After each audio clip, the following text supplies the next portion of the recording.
ஆண்டவராகிய இயேசு கிறிஸ்துவின் இனிய திருப்பெயரிலே உங்கள் யாவரையும் நான் வாழ்த்துகின்றேன். குறிப்பாக இந்த புனித வெள்ளி தினத்தன்று உங்களை சந்திப்பதிலே நான் மகிழ்ச்சி அடைகின்றேன். வருட வருடம் ஆண்டவருடைய பாடு மரணங்களை நாம் சிந்தித்து, குறிப்பாக சிலுவையிலே ஆண்டவர் சொன்ன 7 வார்த்தைகளை நாம் சிந்திப்பது வழக்கமான ஒரு காரியம். தொடர்ந்து அது மட்டுமல்ல, சிலுவையை குறித்ததான அநேக தியானங்களை இப்படிப்பட்ட நாட்களிலே நாம் அதிகமாக சிந்திப்பதுண்டு. இந்த நாளிலும் இந்த காலை வேளையிலே ஆலயத்திற்கு நீங்கள் செல்வதற்கு முன்பதாக சிலுவையை குறித்ததான ஒரு சின்ன தியானத்தை இந்த நாளிலே உங்கள் மத்தியிலே நான் சொல்ல இருக்கின்றேன். சிலுவையில் இயேசுவுக்கு எப்படிப்பட்ட வழி கிடைத்தது, எப்படிப்பட்ட வழியை அவர் உணர்ந்தவராக சிலுவையிலே அவர் தொங்கினார் என்பதை குறித்து ஒரு 2 சிந்தனைகளை உங்கள் மத்தியிலே முன்வைக்கின்றேன். சிறு வயதிலிருந்து அநேகர் சிலுவை பாடுகளை குறித்து சொல்லுவார்கள். ஆண்டவர் எவ்வளவு கஷ்டப்பட்டார் தெரியுமா? குடிப்பதற்கு தண்ணி கூட இல்லை, உடம்புல இருந்து ரத்தம் பாய்ந்தோடினது, வாரினால் அடிக்கப்பட்டார், ஆணிகளால் குத்தப்பட்டாரு, அவருடைய சதை அங்கும் இங்குமாக கிழிக்கப்பட்டது. எவ்வளவு வலிய ஆண்டவர் தாங்கியிருப்பார் தெரியுமா, எவ்வளவு கஷ்டப்படுத்துறாங்க தெரியுமா என்று சொல்லி ஆண்டவருடைய வலியை நினைத்து, கஷ்டங்களை நினைத்து நாம் கவலையோடு நாம் ஒருவருக்கு ஒருவர் பேசிக் கொண்டிருக்கிறோம். ஆனால் திருமறை ஆண்டவர் அப்படிப்பட்ட வழியை விட மிக கொடுமையான வழியை மனதளவிலே, ஆத்ம அளவிலே அவர் சந்திக்க நேரிட்டது. அது என்னவென்று முதலாவது பார்க்கிற போது மத்தேயு 26ஆம் அதிகாரம் 56ஆம் வசனத்திலே இவ்விதமாக இங்கே சொல்லப்படுகிறது. அப்பொழுது சீஷர்கள் எல்லாரும் அவரை விட்டு ஓடி போனார்கள். சீஷர்கள் எல்லாரும் அவரை விட்டு ஓடி போனார்கள். ஆண்டவரோடு 12 சீடர்கள் 3.5 வருஷம் இணைஞ்சு ஊழியம் பண்ணாங்க. அவரோடு சாப்பிட்டாங்க, பல சம்பவத்தை குறித்து டிஸ்கஸ் பண்ணியிருக்கிறாங்க, அவரோடு பிரயாணப்பட்டிருக்கிறாங்க. அவர் மூலமாக அற்புதங்களையும் அதிசயங்களையும் செய்யக்கூடிய வல்லமைகளை அந்த சீடர்கள் பெற்றிருக்கின்றார்கள்.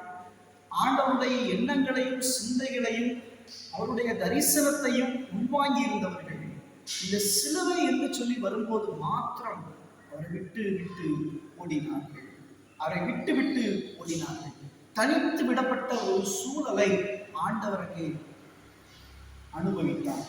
அன்பு இறை மக்களே, ஒரு மனிதனுடைய கடைசி நேரத்திலே அந்த மனிதனோடு நாம் இருக்க வேண்டும் என்று சொல்லி இந்த உலகமும் விரும்பும், இந்த உலகத்தை விட்டு கடந்து செல்கிற மனிதர்களும் விரும்புவார்கள். அதே போல இந்த கடினமான சூழலை சீடர்கள் தாங்கிக் கொள்ள முடியாமல், சீடர்கள் இந்த கடினமான சூழலை ஏற்றுக்கொள்ள தயங்கியதினால் ஆண்டவரை துதித்து விட்டார். அவங்க கெத்செமனே தோட்டத்துக்கு ஜோமனால கூட்டிட்டு போறாரு. அங்கேயும் ஒழுங்கா ஜோமனல பாடம். ஒரு சீடர் மறுதளித்தான், ஒருவன் காட்டி கொடுத்தான்.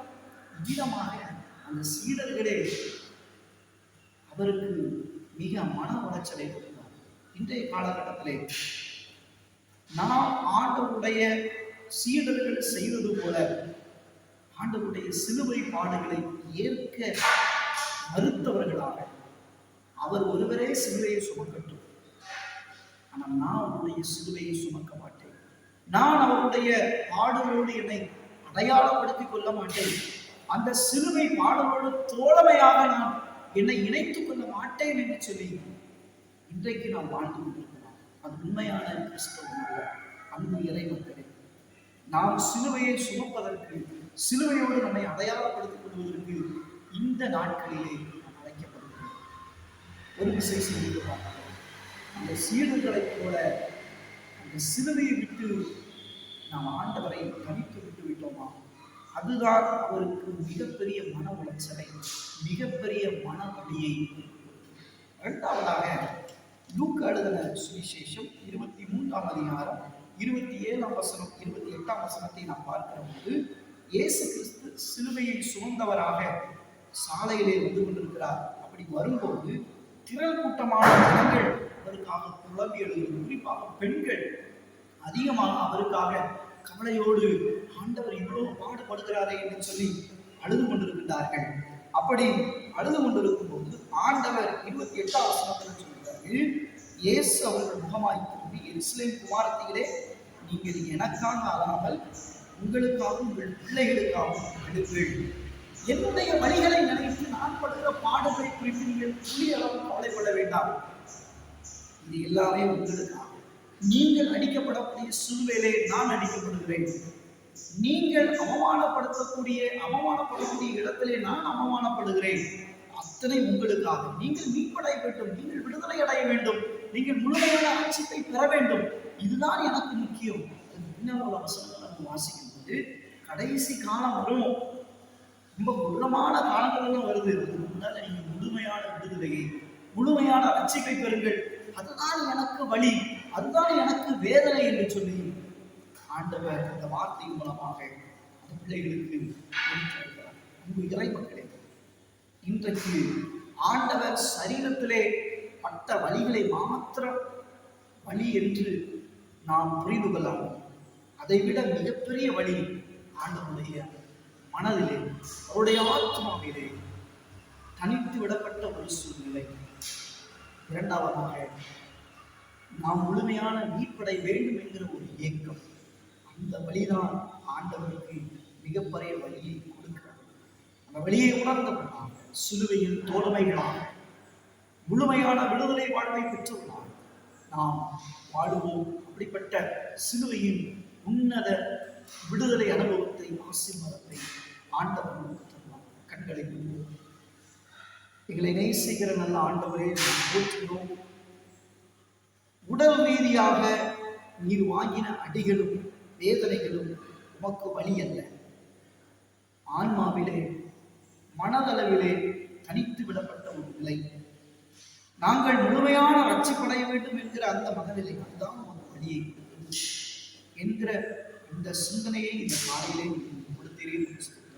உம்முடைய வழியை உணர்ந்து கொள்ளலாம். இந்த வருடத்திலே நாங்கள் உடைய சிலுவை பாடுகளை சிந்திக்கும் போது ஆண்டவரே, எங்களை நாங்கள் மாற்றிக்கொள்ள வழியை புரிந்தவர்களாய் வாழ எங்களுக்கு இந்த வார்த்தை இடையருக்கு ஆசீர்வாதமாய் தொடர்ந்து திருச்சபையிலே இந்த நாளிலே 7 வார்த்தைகளை நாங்கள் சிந்தனையின் வழியாய் கேட்கிறோம். தொடர்ந்து நாங்கள் எங்களை மாற்றிக்கொள்ளவும் உம்முடைய வழியிலே, உம்முடைய சிலுவையோடு சிலுவையாக எங்களை இணைத்துக் கொள்ளவும் எங்களுக்கு இயேசு கிறிஸ்துவின் வழியை விட்டு நோக்கிதான். Thank you. God bless you.